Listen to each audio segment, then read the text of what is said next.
ஞானகுரு அவர்கள் கொடுக்கக்கூடிய இந்த அருள் உபதேச கருத்துக்கள் யதார்த்தமான விஷயம்தான். ஆனால் இந்த யதார்த்தமான விஷயத்தை நாம் சாதாரண வாழ்க்கையில் நாம் அனுதினம் இதை பற்றி சிந்திக்கிறோமா என்றால் சிந்திப்பது இல்லை. ஏனென்றால் ஒரு மனிதன் அவன் உடலை விட்டு பிரிந்து விட்டான். அவன் எவ்வளவு பெரிய உயர்ந்த மனிதனாக இருந்தாலும் கூட அவன் உடலை விட்டு பிரிந்து விட்டால் நாம் என்ன செய்கின்றோம்? நமக்கு ரொம்ப வேண்டியவர் என்றால் அவருக்கு நாம் மாலைகளை மரியாதைகளை அந்த உடலை விட்டு பிரிந்த அந்த சவத்திற்கு நாம் இதையெல்லாம் செய்கின்றோம். ஆனால் எல்லாம் செய்துவிட்டு அவர் உயர்ந்தவர் தான், நமக்கு ரொம்பவும் வேண்டியவர் தான், உறவு முறையிலே கூட ரொம்ப நெருக்கமானவர்கள் இருக்கலாம். 1000 மாலைகளை போடுகின்றோம். ஆனால் கடைசியில் என்ன செய்கின்றோம்? அங்கே இடுகாட்டிலே கொண்டு போய் அனாதையாகத்தான் தள்ளிவிட்டு வருகின்றோம், புதைத்து விடுகின்றோம் அல்லது எரித்து விடுகின்றோம். ஆக நல்ல மனிதன், உயர்ந்த மனிதன், மிகப்பெரிய மனிதன், நமக்கு ரொம்ப வேண்டிய எல்லாம் சொன்னாலும் மாலை போட்டு மரியாதை செய்து அனாதையாக்கும் நிலைகளுக்குத்தான் நாம் இன்று வாழ்கின்றமே தவிர இதை பற்றி சிந்திப்பார் யாரும் இல்லை. ஆக நாம் சொல்லக்கூடிய இந்த உடல் நிலைத்திருக்கின்றதா?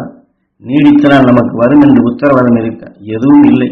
ஆக உயிர் வெளியே சென்று விட்டாலே இந்த உடலுக்கு சிறிதளவு கூட மதிப்பு இல்லை. ஆக இந்த கருத்தை மையமாக வைத்துத்தான் இந்த உபதேசமே கொடுக்கின்றார்கள். நமக்கு இந்த உடல் சொந்தமா? இல்லை. நாம் சேர்த்து வைத்த சொத்துகள் எல்லாம் நமக்கு சொந்தமா? அதுவும் இல்லை. நாம் சொல்லலாம் இந்த வாழ்க்கைக்கு அது தேவைதானே, வாழும் வரை தேவைதானே என்று சொல்லலாம். ஆனால் வாழும் வரை தேவை என்று சொன்னாலும் வாழ்ந்த பின் நாம் எதை கொண்டு செல்கின்றோம்? அதை பற்றி நாம் ஏதாவது சிறிதளவாக சிந்திக்கின்றோமா? அதை பற்றி யாரும் சிந்திப்பதும் இல்லை.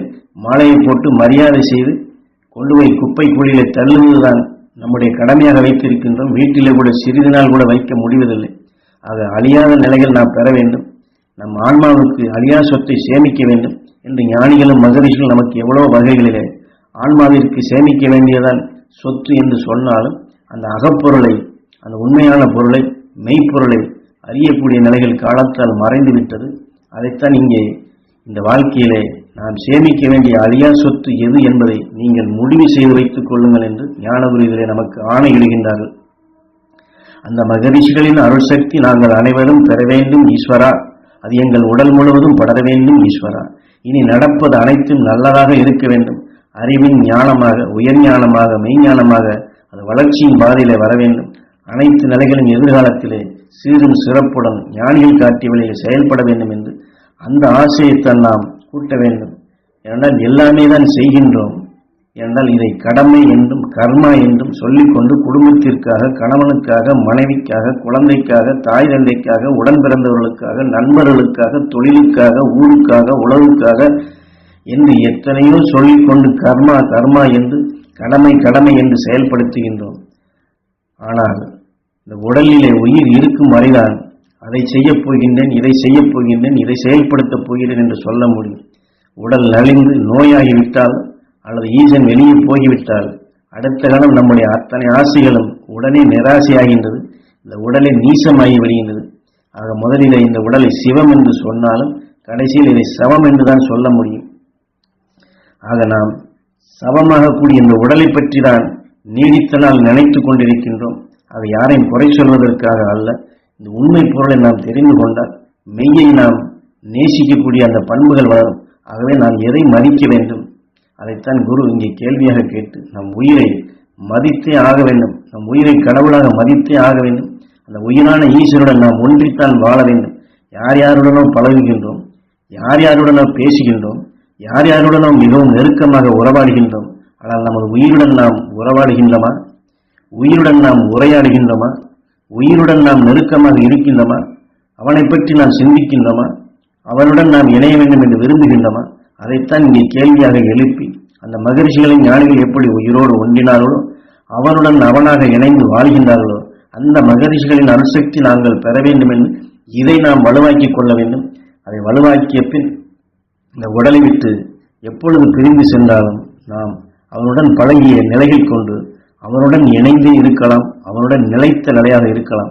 ஆக அவனுடன் அவனாக, அதாவது நாம் இன்று உடலை பற்றி தான் சிந்திக்கின்றோம், அதை மறுத்துவிட்டு அவனுடன் அவனாக, உயிருடன் உயிராக, அந்த உயிராகவே, நெருப்பாகவே, ஆண்டவனாகவே, தெய்வ நிலையாகவே நாம் வாழ முடியும். அதனால்தான் அவனுடன் அவனாக நாம் வாழலாம். என்றால் உயிரால் உணர்வால் எடுத்துக்கொண்ட ஒளியின் நிலைகள் அது.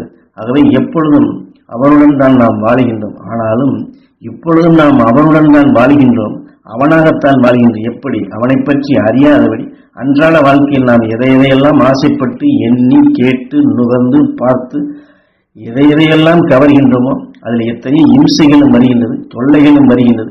இந்த உடலிலே அதையெல்லாம் வந்த பின் எம்மம்மா, ஐயையோ, அப்பப்பா, இவன் இப்படி செய்கின்றான், இவனை விடுவதா, இவனை ரெண்டில் ஒன்று பார்க்க வேண்டும் என்று எத்தனையோ எண்ணங்கள், நினைவுகள், உணர்வு எங்கெங்கோ சென்று அந்த உணர்வுடன் அவனுடன் இப்படித்தான் நான் இம்சைப்படும் நிலைகளுக்கும் இம்சைப்படுத்தும் நிலைகளுக்குத்தான் வாழ்ந்து கொண்டிருக்கின்றமே தவிர இருளை நீக்கி பொருள்காணும் நிலையாக அந்த உயிருடன் ஒன்றி ஒளியின் சரீரமாக நாம் வாழ வேண்டும்.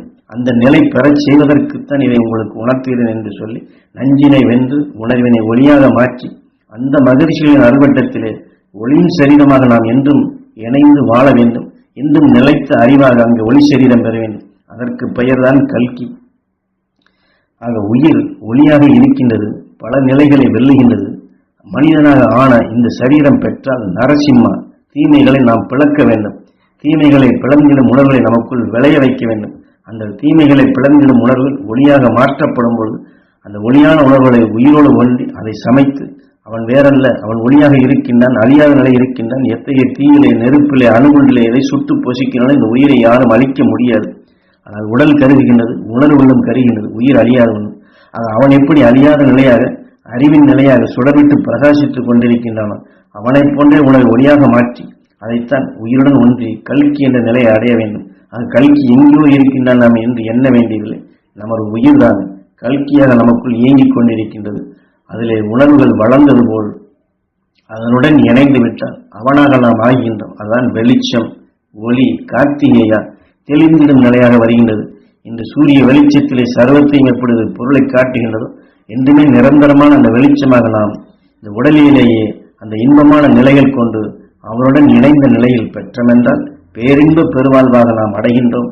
ஆகவே இந்த வாழ்க்கையிலே அந்த ஆசையை நாம் கூட்டி அதை நமக்குள் பெருக்கிடும் நிலையாக நாம் நம்முடைய வாழ்க்கையினுடைய பயணத்தை அமைத்துக் கொள்ள வேண்டும். காரணம் இது ஒரு பக்கம் நாம் இதையெல்லாம் பெற வேண்டும் என்று நாம் ஆசையை கூட்டி வளர்த்தோம் என்றால் இன்று நாம் இந்த உடல் வாழ்க்கை என்று சொல்லிக் கொண்டிருக்கின்றனே, இதிலே கஷ்டம், நஷ்டம், துன்பம், துயரம், வேதனை எல்லாமே வந்து கொண்டுதான் இருக்கின்றது. எவ்வளவு கஷ்டமோ, துன்பமோ, துயரமோ, வேதனையோ, சலிப்போ, சங்கடமோ, ஆத்திரமோ, பயமோ எது வந்தாலும் சரி, நாம் இந்த உயிரை நாம் பிடித்த பிடியை விட்டுவிடக்கூடாது. சிக்கன பிடித்து கொள்ள வேண்டும். அவன் வேறல்ல, நாம் வேறல்ல என்று எப்படி இங்கே மார்க்கண்டையின் ஆவடையை பிடித்துக் கொள்ளாது லிங்கத்தை, உயிரை பிடித்து கொண்டானோ, ஆக அந்த உயிரான ஈசனை அவன் பற்றும் பொழுது அந்த ஈசன் யமனை அவன் வெல்லுகின்றானோ, யமனை அவனை அணுகாதபடி அவன் செய்கின்றானோ, இதுபோன்று நாம் எடுக்கக்கூடிய எண்ணங்கள், உணர்வுகள் நம் உடலுக்கு யமனாகி நமக்கு யமனாக ஆகாதபடி நாம் என்றுமே உயிருடைய பிடிப்பை விட்டுவிடக் கூடாது என்று இதிலே வாக்காக கொடுத்து ஞானகுருவர்கள் அந்த அருள் உணர்வுகளை நீங்கள் பற்றுடன் பற்றுங்கள், அந்த வழியிலே செயல்பட்டீர்கள் என்றால் நிச்சயம் இந்த உடலுக்கு பின் உயிரோடு ஒன்றி ஒளியாக மாறி வாழ்ந்து வளர்ந்து கொண்டிருக்கும் அந்த ஒளி கூட்டத்திலே நாம் இணையலாம்.